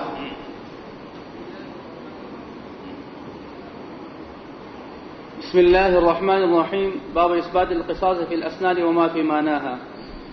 وبه قال حدثنا أبو بكر بن أبي شيبة قال حدثنا عفان بن مسلم قال حدثنا حماد قال أخبرنا ثابت عن أنس أن أخت الربيع أم حارثة جرحت إنسانا فاختصموا. أخت الربيع أم حارثة جرحت إنسانا فاختصموا إلى النبي صلى الله عليه وسلم فقال رسول الله صلى الله عليه وسلم القصاص القصاص القصاص القصاص أدوا القصاص. جی فقالت أم الربيع يا رسول الله. جس طریقے سے قصاص النفس بالنفس کا ہوتا ہے اسی طریقے سے وَكَتَبْنَا عَلَيْهِمْ فِيهَا أَنَّ النَّفْسَ بِالنَّفْسِ وَالْعَيْنَ بِالْعَيْنِ وَالْأَنْفَ بِالْأَنْفِ وَالْأُذُنَ بِالْأُذُنِ وَالسِّنَّ بِالسِّنِّ. یا ذکر ہے کہ زخمی کر دیا تھا. بخاری کی روایت میں صراحت ہے کہ ثنیہ گرا دیا تھا، دانت ٹوٹ گیا تھا. وقالت ام الربیع یا رسول اللہ ایقتص من فلانہ، کیا اسے قصاص دیا جائے گا، اس کا بھی دانت نکالا جائے گا؟ واللہ لا یقتص منها، قسم کھا دی کہ نہیں اس سے قصاص نہیں لیا جا سکتا. ماں نے قسم کھا دی. وقال النبی صلی اللہ علیہ وسلم سبحان اللہ یا ام الربیع القصاص کتاب اللہ، اے حکم کتاب اللہ. قالت لا واللہ لا یقتص منها ابدا. قال فما زالت حتى قبلوا الدیۃ، قسم پوری ہو گئی، دیت پر راضی ہو گئے، قصاص چھوڑنے پر راضی ہو گئے اولیاء. فقال رسول اللہ صلی اللہ علیہ وسلم ان من عباد اللہ من لو اقسم علی اللہ لابرہ، اے توکلا علی اللہ، اللہ کے بندوں میں سے بعض ایسے بھی ہوتے ہیں کہ اللہ پر بھروسہ کر کے وہ قسم کھا لیں تو پھر اللہ تعالیٰ ان کی قسم کو پورا کر دیتے ہیں. اور یہاں یہی ہوا.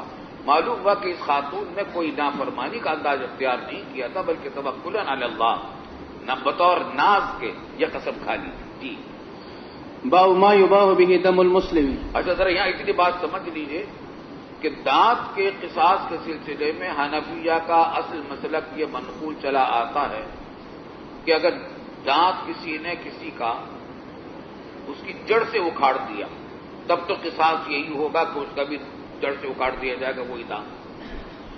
لیکن اگر بیچ میں سے ٹوٹا ہے تو پھر عرش واجب ہوگا، قصاص نہیں ہوگا. لیکن متاخرین حنفیہ نے فتویٰ اس پر دیا ہے، معین الحکام وغیرہ میں وہ مذکور ہے کہ اس میں بھی قصاص ہوگا اور اس کا طریقہ یہ ہوگا کہ مبرت سے کھینچ دیا جائے گا اتنا ہی دانت جتنا دانت اس کا توڑا گیا. چلیے آگے. صحیح سوال ہے سر. یہاں فرمائے کہ ام الربیع نے یہ الفاظ کہتے ہیں کہ قصاص نہیں لیا جائے گا. یہاں یہ ذکر ہے کہ ام الربیع نے یہ کہا. ام الربیع کون سا بول رہے ہیں پہلے بتا. ام الربیع نے کہا کہ قصاص نہیں لیا جائے گا، لیکن بخاری کی روایت میں کہ حضرت انس بن نظر نے یہ بات کہی تھی. کس نے؟ حضرت انس بن نظر رضی اللہ عنہ. انہوں نے بھی کہی ہوگی، دونوں نے بھی کہی ہوگی. چلے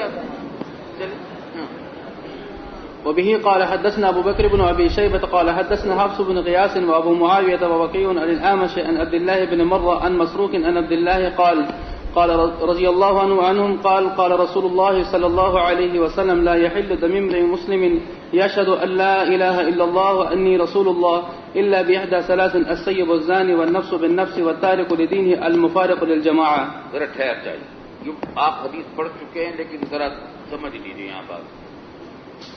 کسی مرد مسلم کا دم حلال نہیں ہوتا جو گواہی دیتا ہو توحید و رسالت کی، مگر 3 جرائم میں سے کسی ایک جرم کی بنا پر، یا تو زانی ہو یا زانی ہے محسن، والنفس بالنفس والتارک لدینہ یعنی مرتد ہو. المفارق للجماعہ جو ایسی ہے صفت کاشفہ ہے تارک لدینہ کی، کہ اپنے دین کو وہ ترک کر دے، یعنی جماعت مسلمین سے وہ الگ ہو جائے. آئی سمجھ میں بات؟ سوال یہ پیدا ہوتا ہے کہ المفارق للجماعت کی صفت کا مزید فائدہ کیا ہوا؟ التارک لدینہ سے بھی ارتداد ثابت ہو گیا. ذہن میں آ رہی ہے نا بات؟ سوال سمجھ میں آ گیا؟ ایک فائدہ جدیدہ حاصل ہوا، ذرا سمجھ لیجیے. وہ یہ کہ زندیق جو ہوتا ہے، زندیق بھی جانتے ہیں نا، کافر کی کئی قسموں میں سے ایک قسم زندیق ہوتا ہے کہ وہ غیر اسلام کو اسلام قرار دیتا ہے. تو زندیق جو ہوتا ہے وہ اپنے آپ کو مسلمان ہی کہتا ہے، تو وہ کہتا ہے کہ میں تارک لدینہ ہی نہیں ہوں. تو المفارق للجماعہ کا لفظ اس کے اس رد کے لیے استعمال ہو سکتا ہے، اور وہ یہ کہ عقیدے میں جب الگ ہو گیا تو لاکھ وہ کہے کہ میں تارک لدینہ ہی نہیں ہوں، جب عقیدہ اس کا الگ ہو گیا اور ضروریات دین کا وہ منکر ہو گیا تو لا محالہ وہ قتل کا متوجب ہوگا. جی چلیے آگے چلیے. وبه قال حدثنا ابن نمير قال حدثنا ابي وقال حدثنا ابن ابي عمر قال حدثنا سفيان وقال حدثنا اسحاق بن ابراهيم وعلي بن خشرم قال اخبرنا عيسى بن يونس كلهم عن الاعمش بهذا الاسناد مثله. وبه قال حدثنا احمد بن حنبل ومحمد بن المثنى واللفظ لاحمد قال حدثنا عبد الرحمن بن مهدي عن سفيان عن الاعمش عن عبد الله بن مرة عن مسروق عن عبد الله قال رضي الله عنه قال قام فينا رسول الله صلى الله عليه وسلم فقال والذي لا إله غيره لا يحل دم رجل مسلم يشهد أن لا إله إلا الله وأني رسول الله إلا 3 نفر التارك الإسلام المفارق للجماعة أو الجماعة شك فيه أحمد والسيب الزاني والنفس بالنفس. قال الأعمش فحدثت به إبراهيم فحدثني عن الأسود عن عائشة رضي الله تعالى عنها بمثله. یہاں پر ایک شواذ اشکال ہوتا ہے، پتہ نہیں آپ کو بھی ہوا ہوگا یا نہیں ہوا ہوگا، کچھ نہیں ہوا یعنی اشکال ہوا تھا. چلو بتا دو کیا ہوا، بتائیں.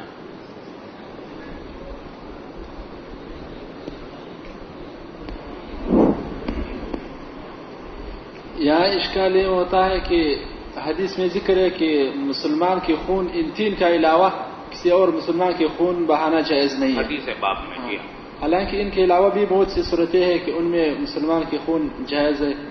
مثلا کسی نے شرب خمر کیا تو تعزیراً بار بار جب کر لے تو چوتھی مرتبہ ان کو قتل کیا جاتا ہے.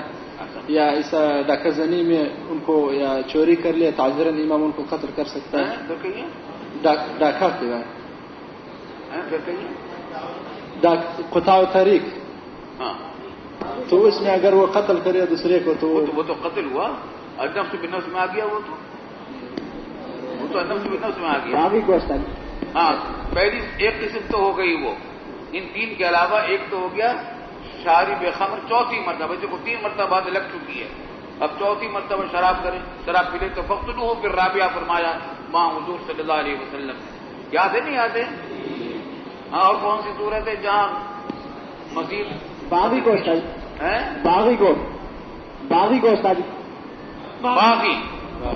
باغی کو بھی قتل کیا جاتا ہے. اسی طریقے سے سائل علی نفس الانسان کا مسئلہ پیچھے گزر چکا، حملہ آور ہو اس کو بھی قتل کیا جا سکتا ہے. تو 6 صورتیں بن گئی. حدیث میں بتایا گیا ہے کہ 3 ہی ہیں. ان کے متعدد جوابات دیے گئے ہیں، کون جواب دے گا اچھا سا جواب کون دے گا؟ ہاں اچھا، اس کا اچھا جواب یہ ہے کہ یہاں پہ مراد یہ ہے کہ ان تین کے علاوہ کسی کا خون بہانا واجب نہیں ہے. احسن تھا، بات سمجھ میں آ رہی ہے؟ مطلب یہ کہ حلال تو باقی تین صورتیں بھی ہیں لیکن واجب نہیں ہے حاکم کے ذمے. یہ تین صورتیں جو یہاں بیان کی گئی یہ تو حاکم کے ذمے واجب ہے. جب جرم ثابت ہو جائے تو معاف کرنا بھی چاہیے نہیں حاکم کے لیے، حاکم نہیں معاف کر سکتا. ارتداد اور زنا مال احسان اور بغاوت، لیکن یہ کہ نہیں زنا باز الاحسان اور قتل بالنفس یہ کیا ہے؟ یہ تو یہاں تو معاف ہی نہیں کر سکتا، حاکم نہیں معاف کر سکتا. برخلاف ان تین صورتوں کے وہ یہ کہ سائل علی دم الانسان کی سزا متعین طور سے قتل ہی نہیں ہے، بلکہ جس پر حملہ کیا گیا وہ یا اس کا حامی، اس کو یہ اجازت دی گئی ہے کہ جوابی کارروائی کرے. اگر قتل کے بغیر اس کی جان بچائی جا سکتی ہے محمول علیہ کی تو زخمی کر کے یا کسی اور طریقے سے جان بچا لے. قتل کرنا ہی متعین نہیں ہے. اسی طریقے سے باغی ہے، باغی کو صف قتال میں قتل کرنا تو جائز ہے لیکن گرفتار کرنے کے بعد پھر قتل کرنا جائز نہیں ہوتا اس کو. آئی سمجھ میں بات؟ اور شرب خمر کرنے والے کے بارے میں تو آپ نے مسلم شریف کی وہ ترمذی میں کتاب العلل پڑھ لی علامہ ترمذی کی خیر. تو دو حدیثوں کے بارے میں امام ترمذی کہتے ہیں کہ میری کتاب میں صرف دو حدیثیں ایسی ہیں کہ سب کے نزدیک متروک العمل ہیں. ایک جمع بین الصلاتین کے متعلق جو بغیر کسی عذر کے ہوا، اور ایک یہ شارب خمر کے بارے میں. لیکن امام ابو حنیفہ رحمۃ اللہ علیہ نے دونوں حدیثوں پر بھی عمل کیا اور شارب خمر کے بارے میں کہا کہ یہ تعزیر ہے، حدن نہیں ہے. تو واجب نہیں حاکم کے اوپر چوتھی مرتبہ میں، لیکن تعزیرن اگر مناسب سمجھے تو حاکم سزائے قتل دے سکتا ہے. چلیے آگے. وبه قال حدثني حجاج بن شاعر والقاسم بن زكريا قال حدثنا عبيد الله بن موسى عن شيبان عن الأعمش بالإسنادين جميعا نحو حديث سفيان ولم يذكر في الحديث قوله والذي لا إله غيره. باب بیان. آگے جو حدیثیں ہیں وہ سب ہیں جو پڑھ بھی چکے ہیں، ان میں مسائل بھی کوئی خاص نہیں ہیں، بس عبارت پڑھتے جاؤ، کوئی بات سمجھ میں نہ آئے تو پوچھ لینا. جی. باب بیان اسم من سن القتل. وبه قال حدثنا ابو بكر بن ابي شيبه ومحمد بن عبد الله بن نمير واللفظ لابن ابي شيبه قال حدثنا ابو معاويه عن آمش عن عبد الله بن مرة عن مسروق ان عبد الله قال رضي الله عنه قال رسول الله صلى الله عليه وسلم لا تقتل نفس ظلما الا كان على ابن ادم الاول كفل من دمها لانه كان اول من سن القتل. پڑھی ہوئی نا حدیث تو یہ. چلیے آگے. وبه قال حدثناه عثمان بن ابي شيبه قال حدثنا جرير حاوى قال حدثنا إسحاق بن إبراهيم قال أخبرنا جرير وعيسى بن يونس حاوى قال حدثنا ابن أبي عمر قال حدثنا سفيان كلهم رضي الله عنهم كلهم عن الأعمش بهذا الإسناد وفي حديث جرير وعيسى بن يونس لأنه سن القتل لم يذكر الأول. جی. بسم الله الرحمن الرحيم. لم يذكر أولا، لم يذكر أول. جی. باب المجازات بالدماء. وبه قال حدثنا عثمان بن أبي شيبة وإسحاق بن إبراهيم ومحمد بن عبد الله بن نمير جميعا عن وكيع عن الأعمش قال حدثنا أبو بكر بن أبي شيبة قال حدثنا عبدة بن سليمان ووكيع عن الأعمش عن أبي وائل عن عبد الله رضي الله تعالى عنه وعنهم قال رسول الله صلى الله عليه وسلم أول ما يقضى بين الناس يوم القيامة في الدماء. سب سے پہلے فیصلہ آخرت میں خونوں کا کیا جائے گا. وبه قال. جائیے یہاں تھوڑا سا سوال پیدا ہو سکتا ہے کہ دوسری روایات میں کہ سب سے پہلے سوال نماز کا ہوگا آخرت میں، تو جواب واضح ہے. کون جواب دے گا؟ ہاں چلو تم نے کبھی اس کو بھی تو بولنے دو بیچارے کو. 28 نمبر پر. ہاں حدیث جو نماز کے متعلق صاحب کے بارے میں آیا تو وہ حقوق اللہ میں سے، اور حدیث باب حقوق لباس. چلیے وبه قال حدثنا عبيد الله بن معاذ قال حدثنا أبي قال وحدثني يحيى بن حبيب قال حدثنا خالد يعني بن الحارث قال وحدثني بشر بن خالد قال حدثنا محمد بن جعفر قال وحدثنا ابن المثنى وابن بشار قال حدثنا ابن أبي عدي كلهم عن شعبة عن الأعمش عن أبي وائل عن عبد الله رضي الله تعالى عنه وعنهم عن النبي صلى الله عليه وسلم بمثله غير أن بعضهم قال عن شعبة يقضى وبعضهم قال يحكم بين الناس.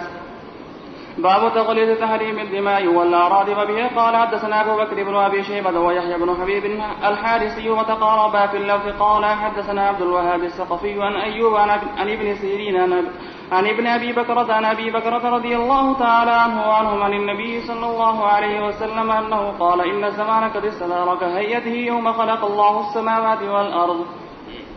السنة 12 شهرا منها 4 حرم 3 متواليات ذو القعدة وذو الحجة والمحرم ورجب شهر مضر الذي بين جمادى وشعبان. ثم قال أي شهر هذا؟ قلنا الله ورسوله أعلم. قال فسكت حتى ظننا أنه سيسميه بغير اسمه. قال أليس ذي الحجة؟ قلنا بلى. قال فأي بلد هذا؟ قلنا الله ورسوله أعلم. قال فسكت حتى ظننا أنه سيسميه بغير اسمه. قال أليس البلدة؟ قلنا بلى.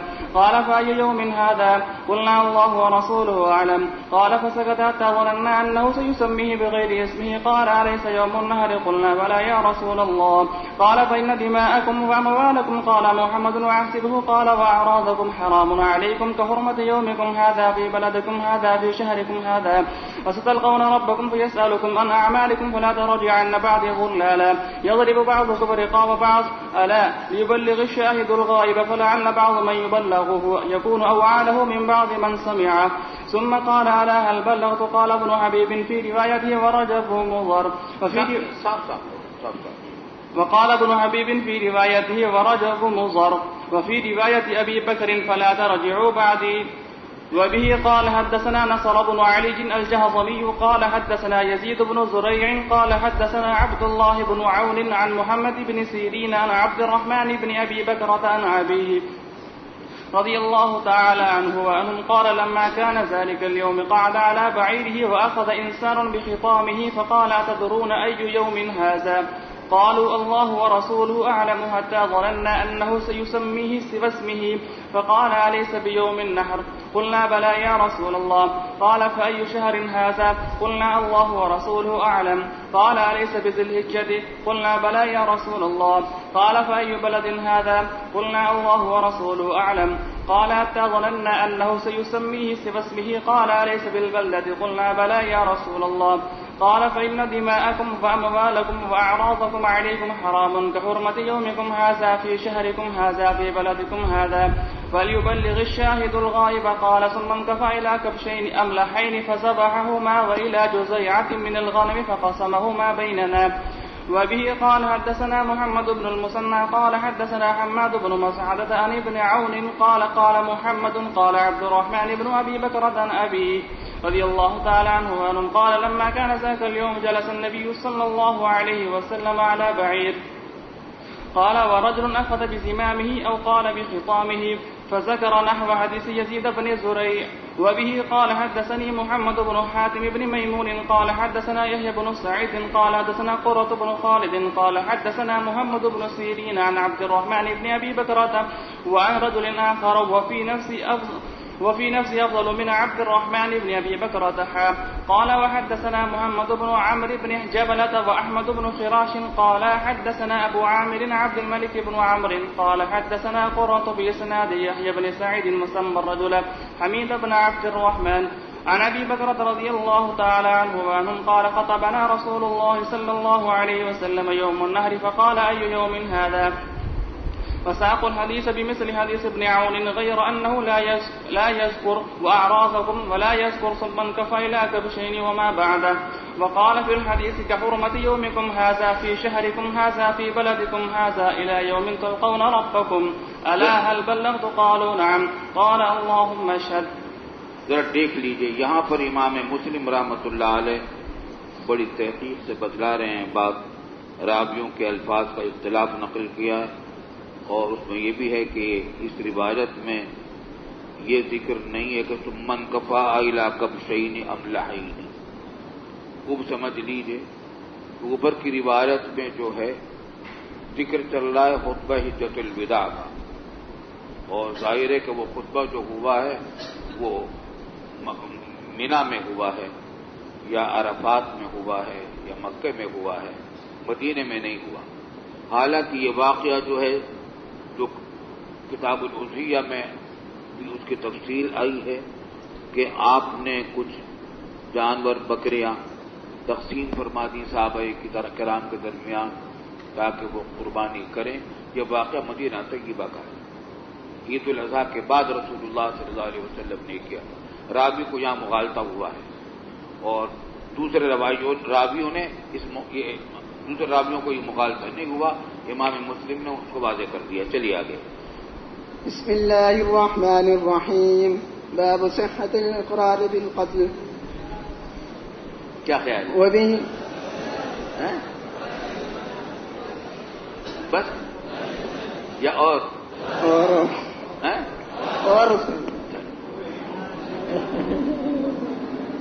وبه قال حدثنا عبيد الله بن معاذ العنبري قال حدثنا أبي قال حدثنا أبو يونس عن سماك بن حرب عن علقمة بن وائل عن قال حدثه أن أباه حدثه قال إني لقاعد مع النبي صلى الله عليه وسلم إذ جاء رجل يقود آخر بنسعة فقال يا رسول الله رجل يقود آخر بنسعة دوسرے آدمی کو کھینچتا ہوا لا رہا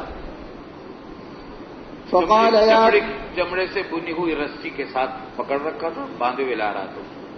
فقال یا رسول اللہ هذا قتل أخي فقال أخي هذا قتل أخي فقال رسول الله صلى الله عليه وسلم. تو یہ تو دعویٰ ہوا اور ظاہر ہے کہ قاضی جب فیصلہ کرتا ہے تو مدعا علیہ سے پہلے اس سے جواب دعویٰ پوچھا جاتا ہے.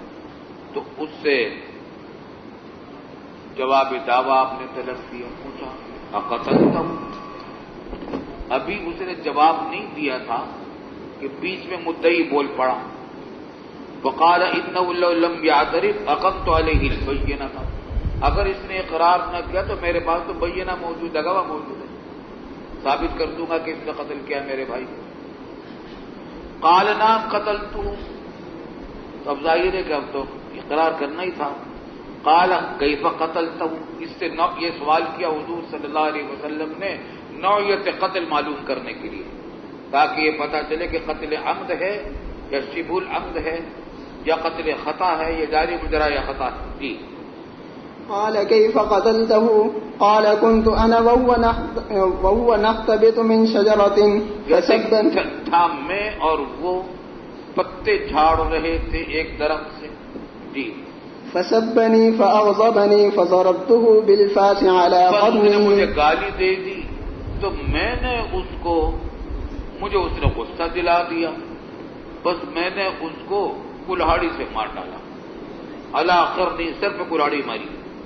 فقتلته فقال له النبی صلی اللہ علیہ وسلم, اب قتل عمد تو ثابت ہو گیا اور قصاص بھی ثابت ہو گیا.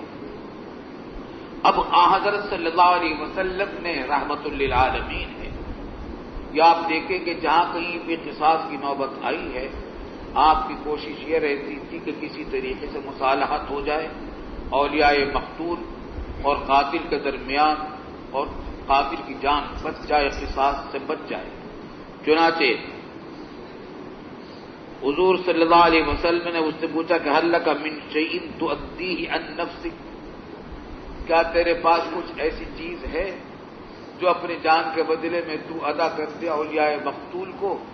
اگر تو راضی ہو تو پھر ہم مصالحت کرانے کی کوشش کر لیں گے کہ راضی کر دیں اولیاء مقتول کو. حاکم تو زبردستی فیصلہ نہیں کر سکتا معافی کا, لیکن مصالحت کرا سکتا ہے, مصالحت کے لیے کوشش کر سکتا ہے. قال مالی مال الا کسائی و فاسی, میرے پاس کچھ اور مال ہے ہی نہیں سوائے ایک یہ چادر کے, یہ کمبل جو میں نے اوڑھ رکھا ہے, اور سوائے اس کلاڑی کے جس سے یہ کارروائی کی ہے میں نے. قال فترى قومك يشترونك, کیا تو اپنے قوم کو سمجھتا ہے, یا ترا قومك کہ یشترونک, تجھے وہ خرید لیں گی, یعنی تیری طرف سے دیت مال دے کر صلح کر لیں اور جان بچا لیں تیری، اولیاء مقتول کو مال دے کر راضی کر لیں کہ وہ قصاص معاف کر دیں. قال انا احمن علی قومی من ذاک، میں تو اپنے قوم کے اوپر بالکل احون ہوں، اس سے بہت کم درجے کا انسان ہوں کہ قوم کے لوگ میری جان بچانے کے لیے پیسے خرچ کریں.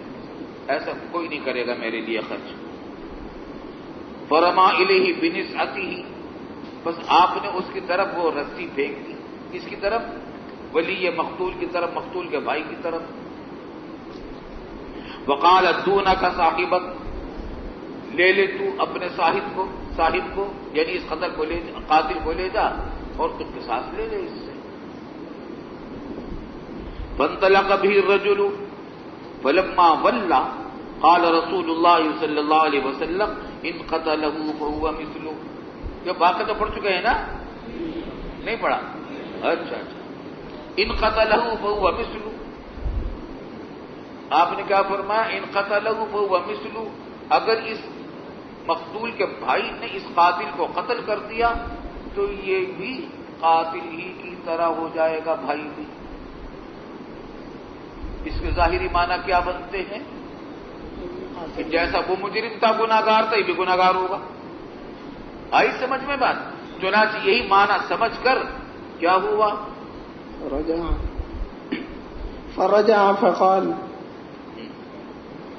فرجع فقال یا رسول اللہ بلغنی انک قلت ان قتله فهو مثله واخذته بامرک، حالانکہ اس کو تو میں نے آپ کے حکم سے پکڑا ہے. فقال رسول اللہ صلی اللہ، اب حضور صلی اللہ علیہ وسلم نے اس کا بھی جواب نہیں دیا. یہ سب توریہ ہو رہا ہے. پہلا جملہ جو بولا تھا وہ بھی توریہ تھا، ان قتله فهو مثله، اور اب دوسرا اما تريد ان يبوء باسمك واسم صاحبك، کیا تو یہ نہیں چاہتا کہ وہ لوٹے آخرت میں تیرے گناہ کے ساتھ اور تیرے بھائی یعنی مقتول کے گناہ کے ساتھ؟ تیرے بھی معاف ہوں گناہ، اس کے بھی گناہ معاف ہوں. آئی سمجھ میں بات؟ مراد تو یہ تھی. ظاہری معنی کیا ہے؟ یہ معنی ہے. قال یا نبی اللہ لعلہ قال، اب راوی کو شک ہے کہ بلا کہا تھا، لعلہ قال بلا، کہ شاید اس نے بلا کہا تھا کہ میں چاہتا ہوں کہ ایسا ہو جائے. قال فإن ذاک کذاک، پھر یہ معاملہ ویسا ہی ہے. اس کا سوال کا جواب نہیں دیا جو آ کر اس نے سوال کیا تھا کہ میں نے تو آپ کے حکم سے پکڑا اور آپ نے فرمایا کہ اگر ان قتله فهو مثله. دوسرا سوال آپ نے یہ کر دیا کہ کیا تم یہ نہیں چاہتے کہ یہ قاتل تمہارے گناہ کے ساتھ بھی لوٹے اور مقتول کے گناہ کے ساتھ بھی لوٹے؟ فرما بنسعتہ وخلی سبیلہ، تو اس نے رسی پھینک دی اور اس کو آزاد کر دیا قاتل کو. یہ کیا تھا؟ توریہ تھا، تاکہ وہ کسی طریقے سے راضی ہو جائے قتل عمد کا قصاص چھوڑ دیں کر. یہ جو فرمایا تھا کہ ان قتله فهو مثله، اس کا مطلب یہ نہیں تھا کہ اگر اس نے قاتل کو قتل کیا تو جس طرح وہ جرم مجرم ہے ایسا یہ مجرم ہو جائے گا، گناہگار ہو جائے گا، ایسا نہیں. بلکہ مطلب یہ کہ پھر برابر سرابر ہو جائے گا معاملہ. اس نے اس کے بھائی کو قتل کیا، اس نے اس کو قتل کر دیا، تو کسی کا کسی پر احسان نہ رہا، برابر سرابر ہو گیا. لیکن الفاظ ایسے بولے جس کا وہ مطلب یہ سمجھے کہ ایسا کرنے سے میں گناہگار ہو جاؤں گا، تو غصہ ذرا ٹھنڈا ہوگا، غور کرنے پر وہ آمادہ ہوگا. چنانچہ ایسا ہی ہوا، وہ حضور صلی اللہ علیہ وسلم کے پاس آیا. اب اس کی تسلی کے لیے آپ نے یہ فرما دیا کہ دیکھ لو اگر تم معاف کر دو گے تو تمہارا گناہ بھی معاف ہو جائے گا، تمہارے جو پچھلے گناہ ہیں وہ معاف ہو جائیں گے اور تمہارے مقتول بھائی کا گناہ بھی معاف ہو جائیں گے اگر تم اس کو معاف کر دو گے. تو اس نے معاف کر دیا. جی. وبه قال حدثني محمد بن حاتم قال حدثنا سعيد بن سليمان قال حدثنا هشيم قال أخبرنا إسماعيل بن سالم عن علقمة بن وائل عن أبيه رضي الله تعالى عنهما وعنهم قال أوتي رسول الله صلى الله عليه وسلم برجل قتل رجلا فأخذ ولي المقتول منه فانطلق به وفي عنقه نسعة يجرها فلما أدبر قال رسول الله صلى الله عليه وسلم القاتل والمقتول في النار. اس روایت میں یہ بھی ہے کہ آپ نے فرمایا کہ قاتل بھی جہنم میں مقتول بھی جہنم میں. آپ کا مطلب یہ نہیں تھا کہ یہ قاتل اور یہ مقتول، یعنی بھائی جو ولی مقتول ہے اور قصاص میں جو قتل کرے گا یہ وہ مراد نہیں تھا، بلکہ عام قاعدہ بیان کرنا مقصود تھا. یہ بھی طور یہ کہ طور پر ارشاد فرمایا. جی جی ہاں بھائی، یہ حدیث کے اندر جی ان یبوا بیچنے کا ویس میں صاحب، حدیث کے اندر جو عبارت آئی ہے کہ اما تريد ان يبوا بیچنے کا ویس میں صاحب، اس کا کیا مطلب ہے؟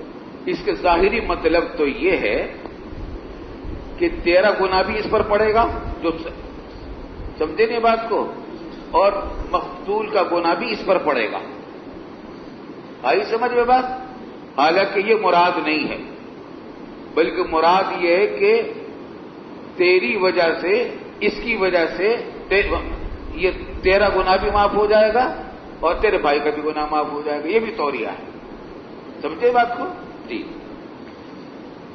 قال فأتى رجل فقال له مقالة رسول الله صلى الله عليه وسلم فخلى عنه. قال إسماعيل بن سالم فذكرت ذلك لحبيب بن أبي ثابت فقال حدثني ابن أشوعي أن النبي صلى الله عليه وسلم إنما سأله أن يعفو عنه فأبى. یہ اپنی رائے ظاہر کی ہے انہوں نے کہ حضور صلی اللہ علیہ وسلم نے جو فرمایا تھا کہ القاتل والمقتول فی النار، وہ اس وجہ سے فرمایا تھا کہ حضور صلی اللہ علیہ وسلم نے ولی مقتول سے کہا تھا کہ تم معاف کر دو، اس نے معاف نہیں کیا تو حضور نے فرمایا کہ القاتل والمقتول فی النار. لیکن یہ ان کی اپنی رائے ہے، واقعہ ایسا نہیں ہے. جی باب دیت الجنین. یہ تو پڑھ لیا ہوگا واقعہ، دیت الجنین کا واقعہ پڑھ لیا، لہیانیہ کا واقعہ پڑھا ہوا ہے نا. چلو